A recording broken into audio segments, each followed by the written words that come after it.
कौसल्या सुप्रजा रामपूर्वा सन्ध्या प्रवर्तते उत्तिष्ठ नरशार्दूल कर्तव्यम् दैवमान्धिकम् कौसल्या सुप्रजा रामपूर्वा सन्ध्या प्रवर्तते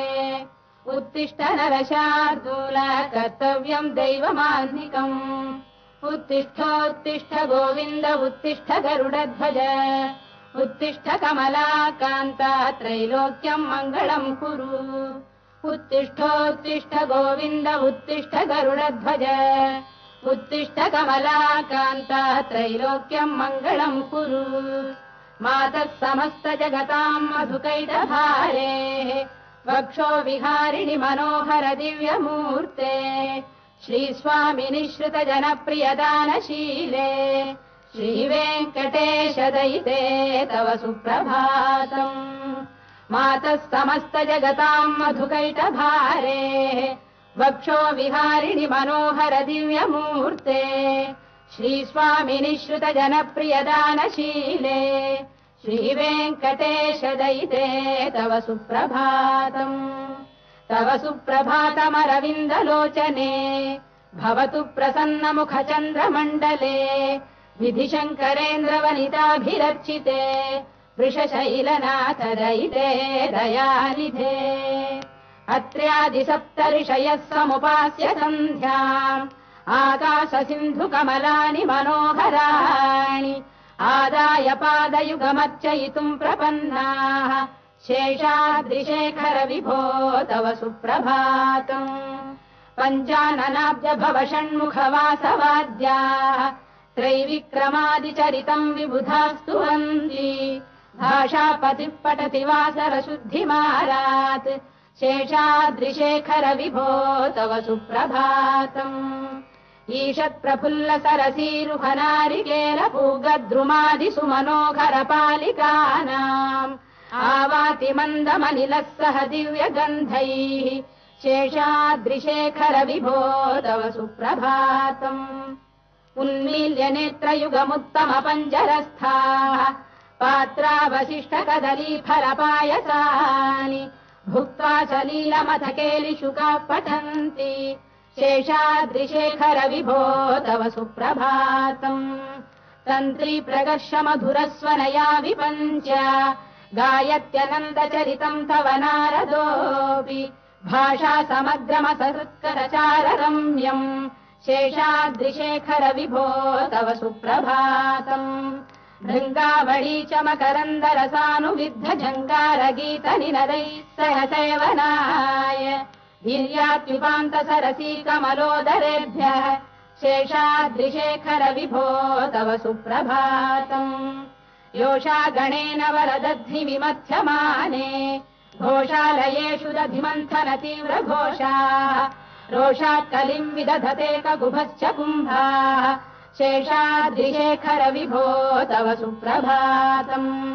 पद्मेश मित्र शतपत्र गतालिवर्गाः हर्तुम् श्रियम् कुवलयस्य निजाङ्गलक्ष्म्या भेरी निनादमिव बिभ्रति तीव्रनादम् शेषाद्रिशेखर विभो तव सुप्रभातम्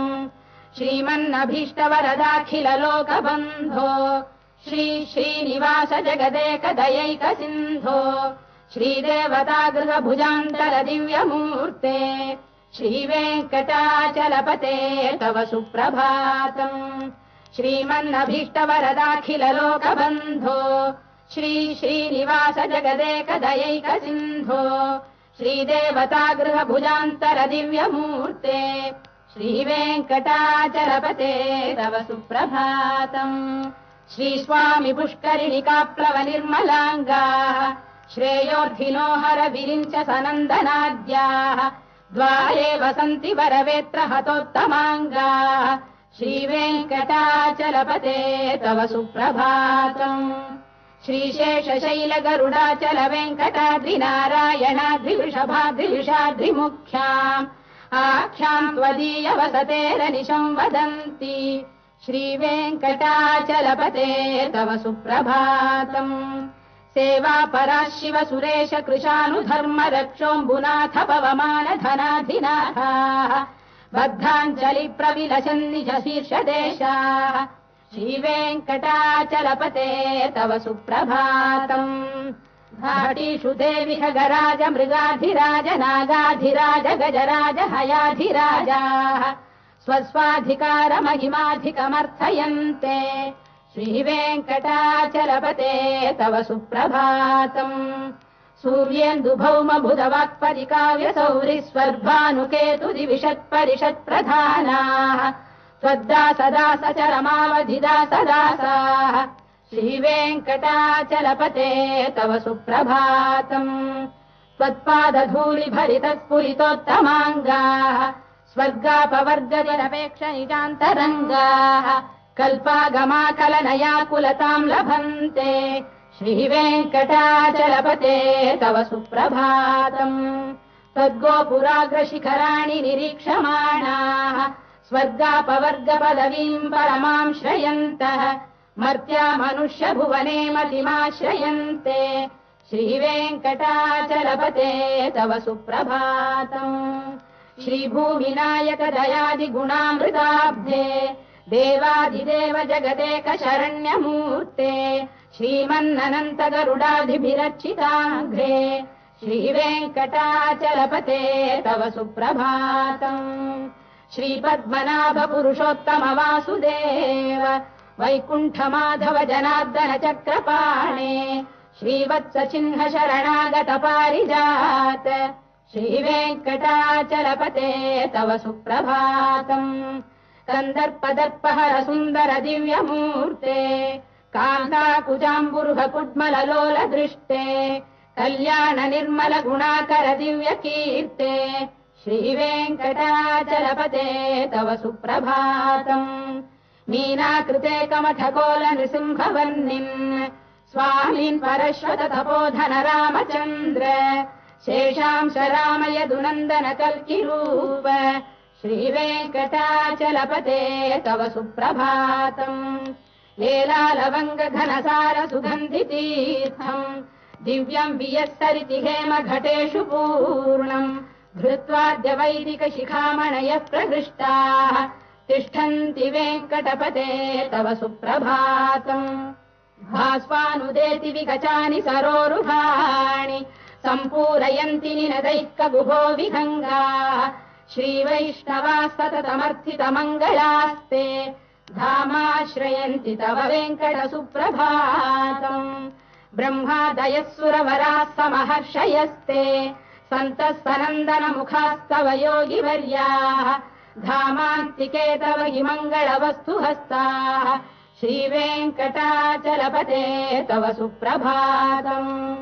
लक्ष्मीनिवास निरवद्य गुणैक सिन्धो संसार सागर समुत्तरणैकसेतो वेदान्त वेद्य निज वैभव भक्त भोग्य श्रीवेङ्कटाचलपते तव सुप्रभातम् लक्ष्मीनिवास निरवद्य गुणैक सिन्धो संसार सागर समुत्तरणैकसेतो वेदान्त वेद्य निज वैभव भक्त भोग्य श्रीवेङ्कटाचलपते तव सुप्रभातम् इत्थम् वृषाचलपतेरिह सुप्रभातम् ये मानवाः प्रतिदिनम् पठितुम् प्रवृत्ताः तेषाम् प्रभात समये स्मृतिरङ्गभाजाम् प्रज्ञाम् परार्थसुलभाम् परमाम् प्रसूते इत्थम् वृषाचलपतेरिह सुप्रभातम् ये मानवाः प्रतिदिनम् पठितुम् प्रवृत्ताः तेषाम् प्रभात समये स्मृतिरङ्गभाजाम् प्रज्ञाम् परार्थसुलभाम् परमाम् प्रसूते।